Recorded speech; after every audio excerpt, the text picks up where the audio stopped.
pesar de los esfuerzos templarios y de otras órdenes similares, el reino de Jerusalén y sus vecinos estados cruzados nunca pudieron consolidarse ni lograr la profundidad territorial ni demográfica. Poco a poco fueron siendo arrinconados por los selyúcidas y sobre todo por Saladino, que tenía como objetivo primordial de su reinado recuperar Jerusalén para el Islam. Hubo periodos de tensa calma donde los reyes de Jerusalén trataron de tener paz con Saladino, pero grupos belicosos en ambos bandos, entre ellos los templarios, siempre comprometieron esa paz, ya que su dogma institucional se centraba en combatir a los que consideraban infieles. Estaban ahí para imponer el cristianismo, no para coexistir con el Islam y viceversa, por lo cual siempre hicieron lo posible para entorpecer la paz de la mano a las constantes provocaciones de algunos cruzados ajenos a la orden, como Reinaldo de Chatillon, un noble segundón francés de una ambición enorme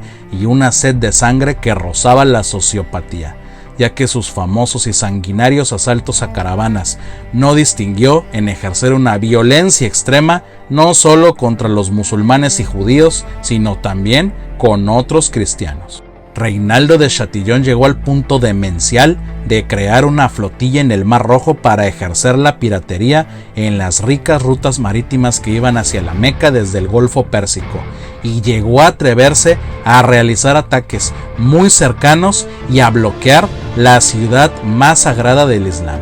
Todas estas tropelías de Reinaldo de Chatillon, que simplemente estaba fuera de control por parte de los reyes de Jerusalén, provocaron el reinicio de las hostilidades.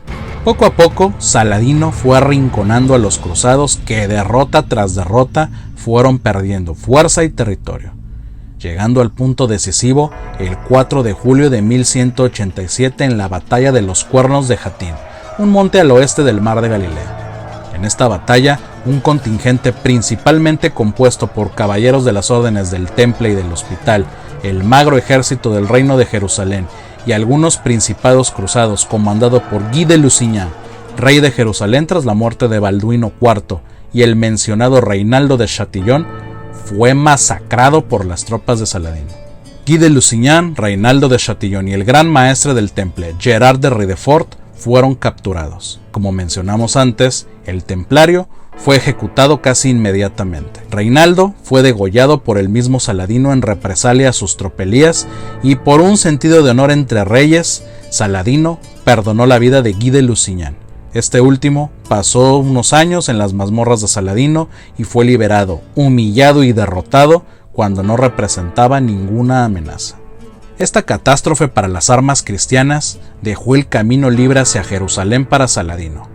La ciudad santa estaba prácticamente indefensa y al final, tras un duro asedio, Jerusalén se rindió y Saladino, que respetó las vidas cristianas bajo la orden de que abandonaran Tierra Santa, cumplió su palabra de recuperar la ciudad para el Islam. Este suceso también viene ilustrado en Kingdom of Heaven, la película referencia sobre las cruzadas. Tras este suceso, los templarios perdieron técnicamente la mitad de su razón de existir, que era proteger y mantener la Jerusalén cristiana, y hasta la esencia de su nombre perdieron, ya que ya no estarían más asentados en el templo de Salomón. Lo que quedaba de la orden del Temple, unos 500 caballeros, se reagruparon en San Juan de Acre, que seguía siendo territorio cristiano, y junto a Tiro, las dos ciudades más importantes de lo que quedaba del reino de Jerusalén. El golpe fue técnicamente definitivo, pero aún así, gracias al esfuerzo templario, los cruzados siguieron dando lata en la zona, con el objetivo de recuperar Tierra Santa. En 1187 se llamó a la Tercera Cruzada, que por primera vez fue comandada por reyes de importantes naciones de Europa Occidental: Felipe II de Francia, Ricardo I Corazón de León de Inglaterra y Federico I Barbarroja, emperador del Sacro Imperio Romano Germánico, y otros príncipes importantes. En ese tiempo, el gran maestre de la Orden del Temple era Robert de Sable, que, si eres gamer, lo ubicarás por el rol antagónico en la primera entrega del videojuego Assassin's Creed. Por una diferencia personal, Felipe II de Francia se retiró abruptamente de la cruzada. El otro miembro de la alianza, Federico Barbarroja, marchó también con un poderoso contingente de, según cifras, 100.000 cruzados alemanes. Pero el sacro emperador germánico murió ahogado al cruzar el río Salep en la actual Turquía, lo que provocó la desbandada de su ejército, por lo cual Ricardo Corazón de León prácticamente dirigió en solitario a las tropas cristianas en la Tercera Cruzada, claro, con la ayuda de los templarios y las otras órdenes militares. Si la cruzada hubiera seguido como estaba pactada originalmente, es muy probable que los cruzados hubiesen recuperado Jerusalén y derrotado a Saladino, dando una posición más fuerte y quizás definitiva para la consolidación de los estados cruzados, pero esto ya son suposiciones dignas de la historia ficción. El tema es que esto también lo creían los templarios, que prestaron al rey de Francia todo el dinero para financiar la cruzada, pero de alguna forma los templarios no pidieron cuentas por ese dinero en ese momento, quizás para tener una herramienta de control a su favor en las relaciones con la corona francesa, por lo cual la deuda siguió. Esto es crucial, porque sería el inicio del rol de la Orden del Temple como acreedor principal de los reyes de Francia. Ricardo, al final del día, con su cruzada, logró fortalecer la situación cristiana en Tierra Santa y consiguió una importante victoria contra Saladino en la batalla de Arsuf, lo que obligó al sultán a ponerse a la defensiva por primera vez en su conflicto con los cristianos.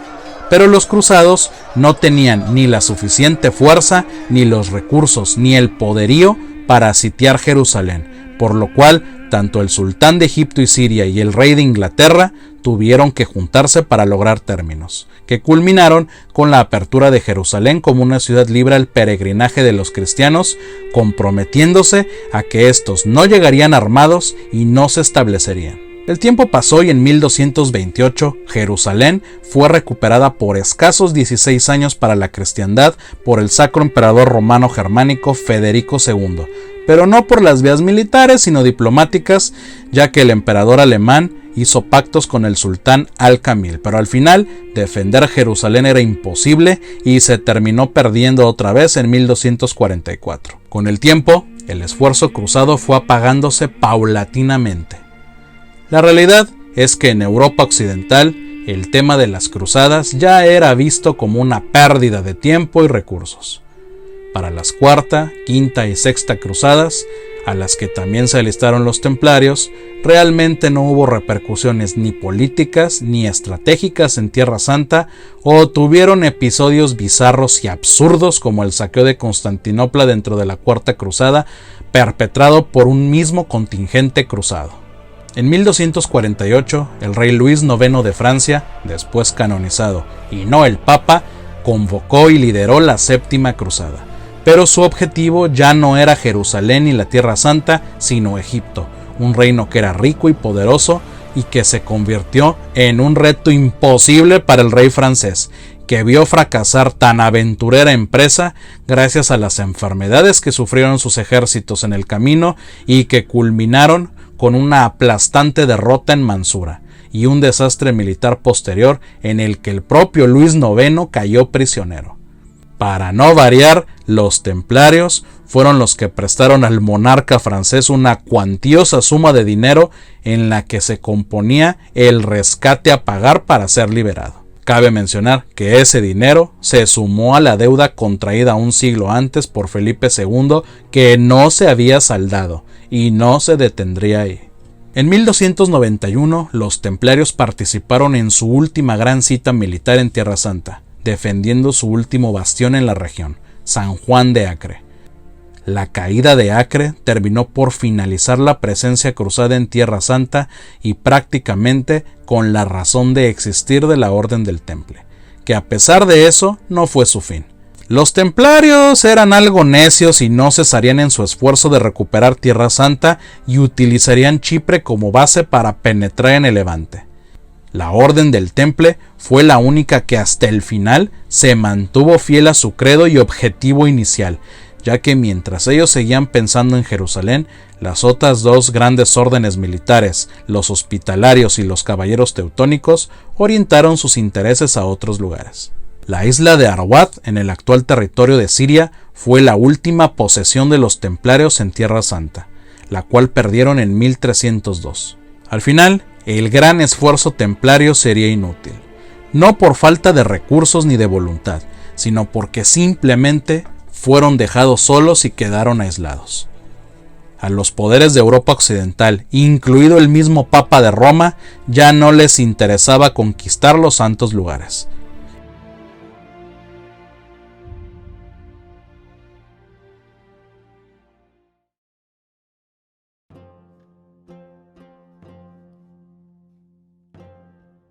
Este es Felipe IV, rey de Francia. Un vato famoso por ser, bueno, muy guapo. Al punto que su apodo oficial era Le Bel, el hermoso.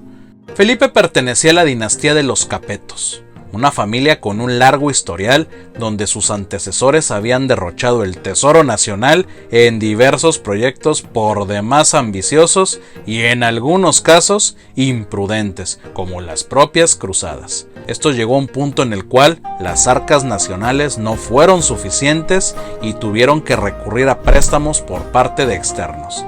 Y en ese tiempo, los únicos con esa capacidad para prestar esas cantidades de dinero eran las estrellas de esta lección de historia, los templarios. El adeudo que la corona francesa tenía con la Orden del Temple era simplemente impagable, y eso que los templarios, por congruencia religiosa, no cobraban intereses. Felipe, a pesar de esto, tenía, como buen rey francés, proyectos muy ambiciosos. Nos vamos a desviar un poco del tema de los templarios, pero es necesario para poner en contexto. El primer objetivo de Felipe como rey de Francia fue sanear las finanzas del reino que estaban, como dijimos antes, muy castigadas. ¿Cómo lo logró? Simple, expoliando a quienes tenían dinero y dejando de pagar las deudas. Felipe primero quería darle a su familia no solo poder terrenal, sino también espiritual, lo que hizo que pagara por la canonización de su abuelo, Luis IX, conocido por eso como San Luis. No solo era el hecho de jactarse de ser descendiente de un santo, sino que en ese tiempo los sitios de peregrinaje eran un negocio muy rentable, y montarle el altar al abuelo Luis con sus reliquias, ya siendo santo, se convertiría en una fuente de ingresos constante por parte de los peregrinos en el reino. Más allá de esto, el primer movimiento fuerte de Felipe para fortalecer sus finanzas fue la compra del Quercy, un territorio que actualmente se encuentra aproximadamente en lo que es el departamento de Lot, en el sur de Francia, en la zona conocida como Occitania, que en ese tiempo pertenecía a la corona de Inglaterra. Felipe pagó 3.000 libras de la época de los ingleses por este territorio. ¿Con qué objetivo?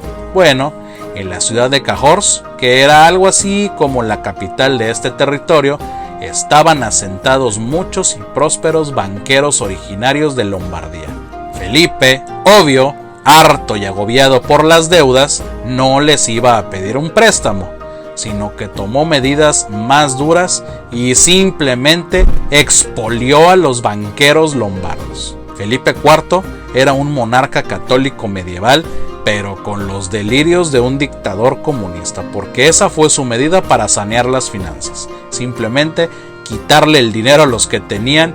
Y no solo fueron los banqueros lombardos los afectados, sino que también expulsó a los judíos del reino bajo un argumento obviamente religioso, pero con un trasfondo meramente monetario, ya que las propiedades de los judíos y sus fortunas fueron confiscadas por la corona.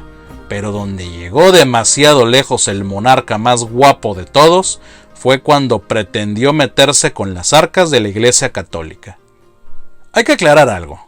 En Occidente, durante la Edad Media, contrario a lo que dice la industria del odio, resentimiento y maniqueísmo histórico que operan los grupos de izquierda en todo el mundo, la Iglesia y el Estado siempre estuvieron separados.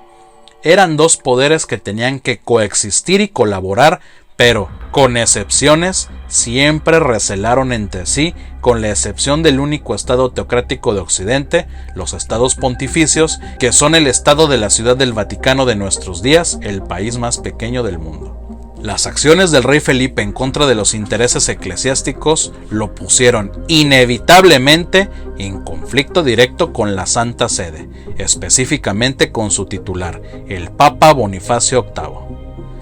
Hay que comprender algo: el Papa de la Iglesia Católica no solo tiene autoritas, sino también potestas, es decir, que es un cargo no solamente de corte espiritual, sino también es un puesto que detenta poder como jefe de Estado. En esos tiempos, el Papa tenía que defender territorialmente y económicamente a la Iglesia, y por ley canónica, la autoridad religiosa encarnada en los obispos no le rendía cuentas a los reyes ni príncipes, sino solo al pontífice. El Papa Bonifacio VIII entró en un conflicto directo con el rey Felipe IV de Francia, emitiendo una serie de bulas donde afirmaba que la autoridad eclesiástica estaba por encima de la real, y donde informaba que cualquier acción recaudatoria de las autoridades seculares en contra de la Iglesia sería castigada con la excomunión. La respuesta del Hermoso fue la detención del obispo de Pamiers, Bernard Saizet, por una supuesta acusación de traición al rey. El conflicto llegó a un punto crítico cuando legistas y escribanos al servicio de Felipe falsificaron o maquillaron las bulas papales para hacerlas notar injuriosas contra el rey y la corona de Francia. Al final, en un alarde de bravata inaudita, Felipe envió a uno de sus hombres de confianza, Guillermo de Nogaret, junto con una escolta armada a Italia para amedrentar al pontífice. La principal debilidad de los estados pontificios era casi su nulo poderío militar, de la mano a los enemigos que solía tener el Papa con las familias nobiliarias italianas, por lo cual Nogaret se reunió con uno de los grandes enemigos de Bonifacio VIII, Sciarra Colonna, que informó que el pontífice se refugiaba en Agnani, una villa en los alrededores de Roma. Se dice que cuando el Papa vio acercarse a Nogaret y Colonna con los hombres armados, dijo: «He aquí mi cabeza, he aquí mi tiara. Moriré, es cierto, pero moriré siendo papa». Un alarde que impresionó al francés, pero que no detuvo al noble romano en su odio, que se acercó y con la mano armada con una manopla de hierro abofeteó al pontífice, causándole un daño neurológico y emocional que lo llevó a la muerte en el transcurso de un mes. A este suceso se le conoce como el atentado de Agnani. Si bien Felipe no era el responsable de la muerte del Papa, porque su objetivo era amedrentar, pero jamás atentar contra el pontífice, esto al final hizo que en el seno vaticano se plegaran, por miedo, al poder del monarca francés, que a partir de aquí comenzó a mover los hilos para que el sucesor de Bonifacio fuera afín a sus planes. El elegido fue Benedicto XI, que si bien no era cercano a los intereses franceses, fue más pragmático y conciliador, pero al final sí excomulgó tanto a Nogaret como a Colonna por el ultraje a la autoridad papal y resistió las presiones de Felipe para seguir el proceso de la acusación de herejía contra el difunto Bonifacio VIII. Esta situación hizo que Benedicto XI optara por abandonar Roma y moverse a Perugia, donde murió en 1304 para dar paso a la elección de un cardenal francés y títere del rey, Clemente V. Clemente V es célebre por ser el pontífice que movió, supuestamente de forma provisional, la sede papal desde Roma hacia Aviñón, que actualmente es Francia, pero en ese tiempo pertenecía al reino de Nápoles, pero que estaba, prácticamente a tiro de piedra y al alcance del poder de la corona francesa. Aviñón fue la sede papal hasta 1377 y duró 7 pontificados. Clemente V siempre será recordado más como un lacayo al servicio de Felipe IV de Francia que por ser la cabeza de la iglesia, y claro, por ser maldecido por Jacques de Molay, el último gran maestre templario, pero ya vamos para allá. Expoliados ya los banqueros lombardos, los bienes de los judíos, y con la complicidad de un papa afín a su causa, el rey de Francia solo le quedaba un asunto que resolver: la deuda de su familia y su reino con la Orden del Temple. En ese tiempo, los templarios militarmente ya eran algo meramente anecdótico tras su expulsión definitiva de Tierra Santa, pero seguían teniendo un enorme capital financiero y político en Europa. Felipe lo sabía, pero a diferencia de sus enemigos anteriores, los templarios podrían ser un adversario formidable, con una gran organización y sobre todo un gran compromiso con sus causas, por lo cual sería imposible corromperlos y estos no modificarían en lo mínimo su estatus de lealtad absoluta a la Santa Sede. En un principio, Felipe IV trató de hacer con los templarios algo similar que con la autoridad pontificia, pero mejor elucubrado. Felipe trató que su hijo fuese nombrado Gran Maestre de la Orden del Temple, plan que fracasó rotundamente. Después, trató de impulsar el proyecto Rex Velator, un proyecto de unificación de las tres grandes órdenes militares, el Temple, el Hospital y los Teutónicos, creando una orden única militar regida por un monje rey guerrero, y el cual Felipe vio como una oportunidad de impulsar y colocar igualmente a su hijo como ese rey guerrero, situación que también fracasó rotundamente por la oposición clara de Jacques de Molay, el último gran maestre de la orden. Esta situación cansó sin duda a Felipe, que no solo no quería tener más de acreedores a los templarios, sino que ambicionaba sus riquezas y su logística. Al final, habrá pensado que esa orden de caballeros casi fanáticos, misteriosos y sectarios que se había fundado para proteger a los peregrinos cristianos en Tierra Santa, ya no tenía razón de existir tras ser expulsados definitivamente de aquella zona, por lo cual optó por medidas más coercitivas. Felipe iba a quitarse a los templarios del camino, costara lo que costara. Felipe sabía que Jacques de Molay se encontraba en Francia junto a muchos de sus hombres con el objetivo de volver a agrupar un contingente y emprender una 10ª cruzada. Eso sí era un defecto templario, eran algo necios. Eran esa amiga que nunca se dio cuenta. Aquí entra en la historia un tal Esquí de Floirán, un espía al servicio de la corona aragonesa que decía ser ex miembro de la orden y que decía haber presenciado actos escandalosos como sodomía, blasfemia, idolatría y culto al demonio y sobre todo en las ceremonias de iniciación en la orden. Floirán, que de alguna forma tenía un profundo resentimiento contra la Orden del Temple, había acudido originalmente con su patrón, el rey Jaime II de Aragón, para acusar a los miembros de la orden de esos supuestos actos. Pero este no solo no le creyó, sino que además lo echó de la corte de una forma no muy amigable. En los territorios aragoneses, la Orden del Temple gozaba de un gran prestigio y respeto, al punto de haber inclusive tenido un gran maestre originario de esas tierras, Arnaldo de Torroja. Cuando Floirán acudió a Francia con su chisme e insidia, bueno, se dio la tormenta perfecta que sería la perdición del Temple, ya que esta delación era justo lo que necesitaba Felipe IV para deshacerse de la orden. Felipe despachó una serie de cartas con órdenes por todo el territorio francés con la indicación de abrirse el jueves 12 de octubre de 1307. El viernes 13 de octubre, la orden del rey Felipe IV de Francia era detener a todos los templarios en territorio francés, que eran aproximadamente 2000, incluido el mismo Jacques de Molay, junto con 140 de sus hombres más cercanos, acusándolos de herejía y sodomía. Sí, en este suceso se desató la leyenda negra del viernes 13 como día de mala suerte. Sí, ya sabemos que el rey no tenía la autoridad ni las atribuciones para perseguir delitos espirituales, pero bueno, ya sabemos que el Papa era un lacayo más.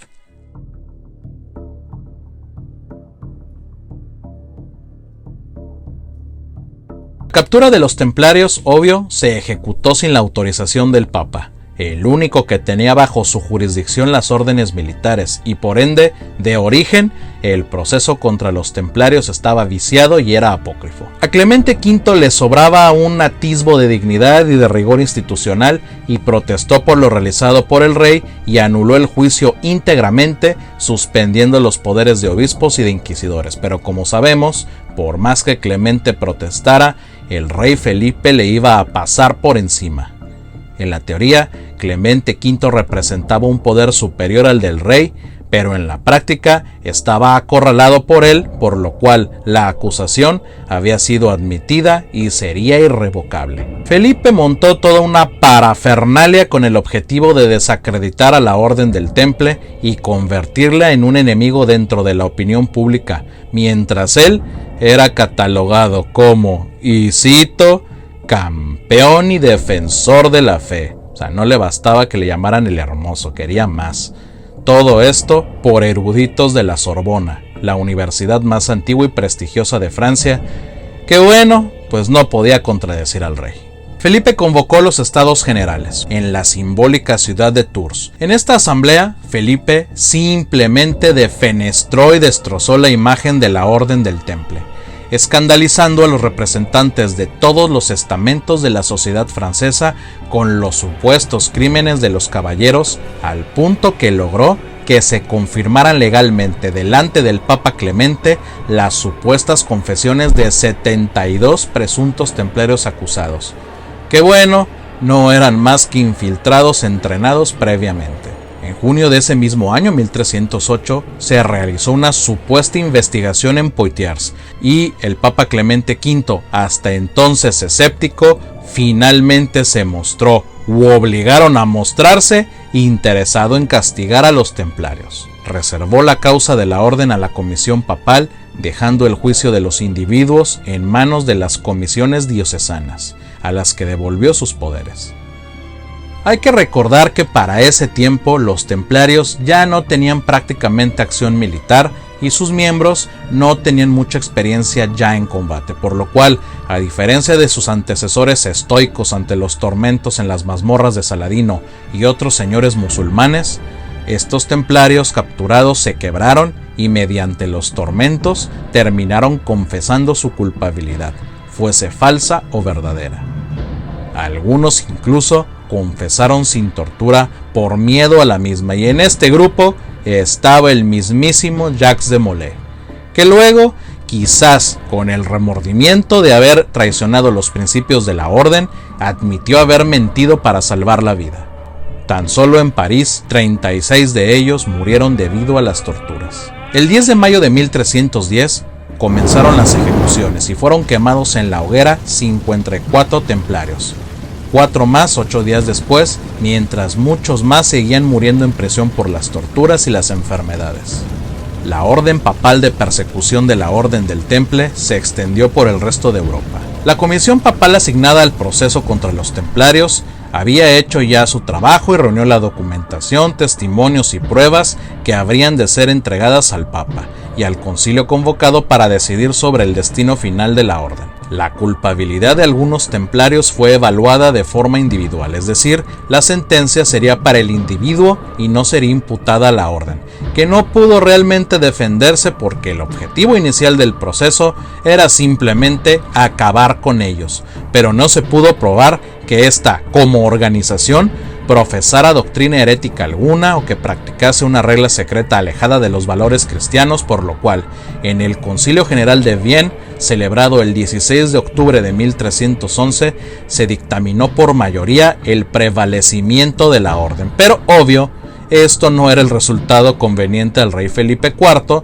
por lo cual el Papa Clemente V, indeciso y fustigado por el monarca, adoptó una solución salomónica, decretando la disolución de la orden. A estas alturas del partido, muchos templarios habían sido ejecutados en la hoguera o habían muerto en las mazmorras y cámaras de tortura, pero aún faltaba ver qué hacer con Jacques de Molay, el gran maestre de la orden, y sus 3 hombres más cercanos que se encontraban encerrados en los calabozos de la conserjería de París. El Papa optó por ser él mismo el que se encargara de Molay y sus colaboradores.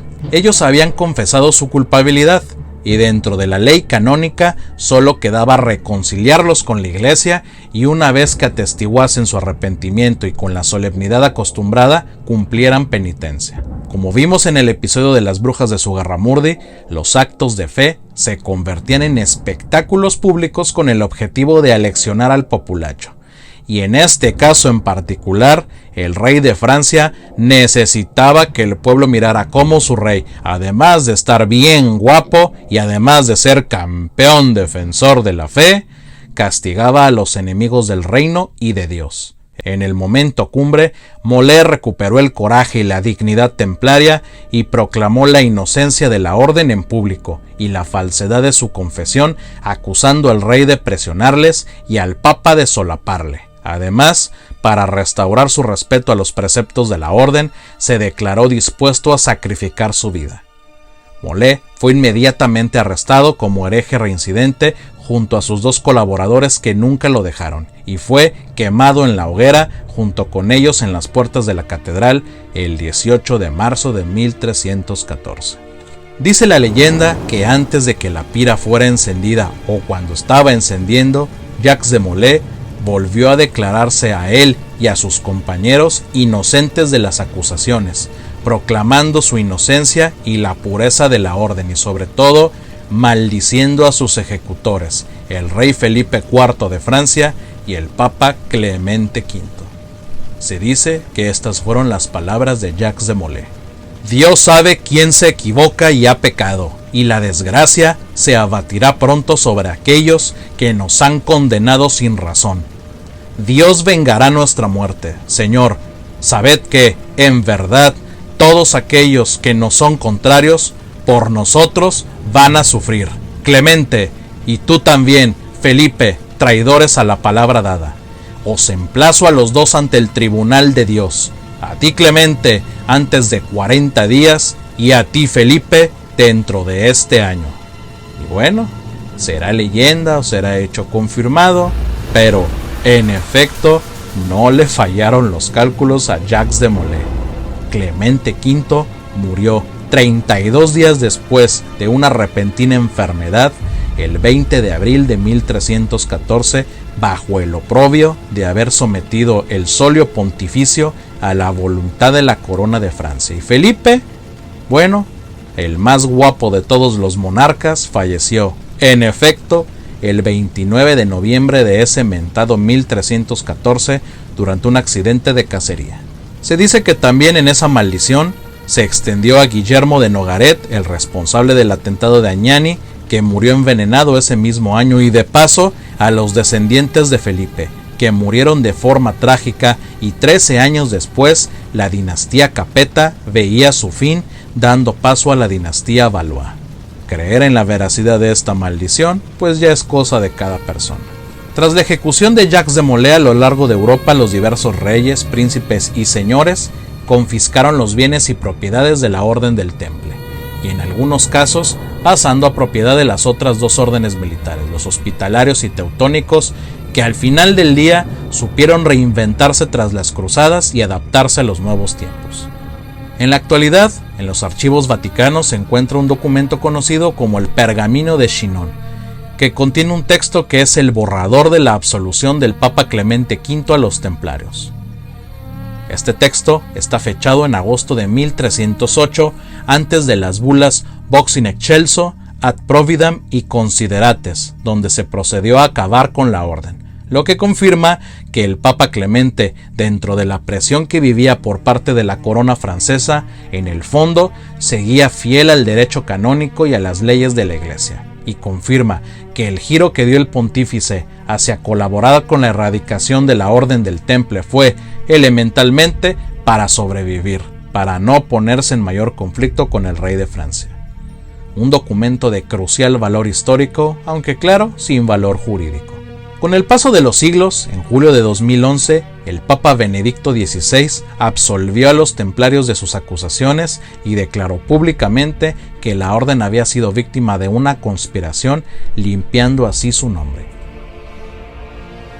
Desde sus humildes inicios, cuando Hugo de Payens y 8 de sus compañeros inmersos en pasión religiosa patrullaban la ruta entre Jerusalén y Acre, pasando por los tiempos donde la base estaba en lo que era el Templo de Salomón, hasta la ejecución de Jacques de Molay en las puertas de la Catedral de Nuestra Señora de París, la Orden del Temple fue fundamental en el devenir de la vida de Occidente y dejaron una huella que perdura hasta nuestros días, y que podemos ver en lo que conocemos como sistema financiero e inclusive como lo que conocemos como una red global. La orden de pobres caballeros que construyeron poco a poco un prestigio, influencia y una infraestructura administrativa que no se veía en el mundo occidental desde los tiempos del Imperio Romano. De la leyenda mística y conspiranoica alrededor de los templarios, de que si ellos son los que mueven los hilos del orden mundial, que si ellos son los operadores secretos de la banca suiza, que si son los padres de la masonería y otras teorías, no hablaremos porque no nos corresponde, no son materia histórica. Pero sí vale la pena repasar su intensa historia de los 2 siglos que participaron en la misma y reconocer que si bien, como en cualquier institución creada por el ser humano, distaban de ser perfectos, es de reconocer su histórica congruencia y el apego a sus principios, algo que es muy complicado de ver en nuestros días y en general a lo largo de la historia de la humanidad. La historia de la Orden del Temple tiene muchas lecciones históricas. Por un lado, el que hay instituciones, para bien o para mal, que parecen ser indestructibles, como lo es la Iglesia Católica, porque al final, a pesar de la presión que vivió Clemente V por parte del rey de Francia Felipe IV, este al final otorgó todos los bienes de la Orden del Temple a las otras 2 órdenes militares que estaban bajo su jurisdicción y para la Iglesia. Es decir, Felipe IV al final del día sí logró deshacerse de sus acreedores, de esas personas, de esa orden de caballeros a los cuales les debía tanto dinero, pero no pudo hacerse de lo principal que él deseaba, que era de sus riquezas, sus bienes y sus redes de operaciones. La lección de historia que nadie pide, pero que es necesaria, es eso, que muchas veces una organización, como en este caso era esta orden de caballería tan legendaria, puede crear redes de operación, de financiamiento, de poder político, poder militar, poder económico, y aún así, al momento que recibe, digamos, un golpe con toda la fuerza del Estado, pues realmente contra el Estado nadie puede. Y eso es lo principal, que nos guste o no, el Estado prevalece siempre y es lo que es, digamos, el motor de lo que conocemos como civilización. Muchas gracias por seguir este episodio en 2 partes de lecciones de historia que nadie pidió. Es un tema muy complejo este de los templarios, y sobre todo ya si les gusta el tema de la conspiración y la mística y todo, pues bueno, hay mucho contenido alrededor de ellos y de las diversas conspiraciones que hay. Así que los dejo, y terminando esta aparición mía va a aparecer el avance, o más bien el cartel del episodio 6, el cual ya estamos trabajando para el mes de octubre. Muchas gracias, los invito a suscribirse, a compartir, a apoyarnos económicamente si puedes a través de PayPal, como aparece al inicio del video y como aparece el link en el banner del canal. Y pues bueno, no queda más que seguir disfrutando de los pasajes de la historia de la humanidad. Hasta luego.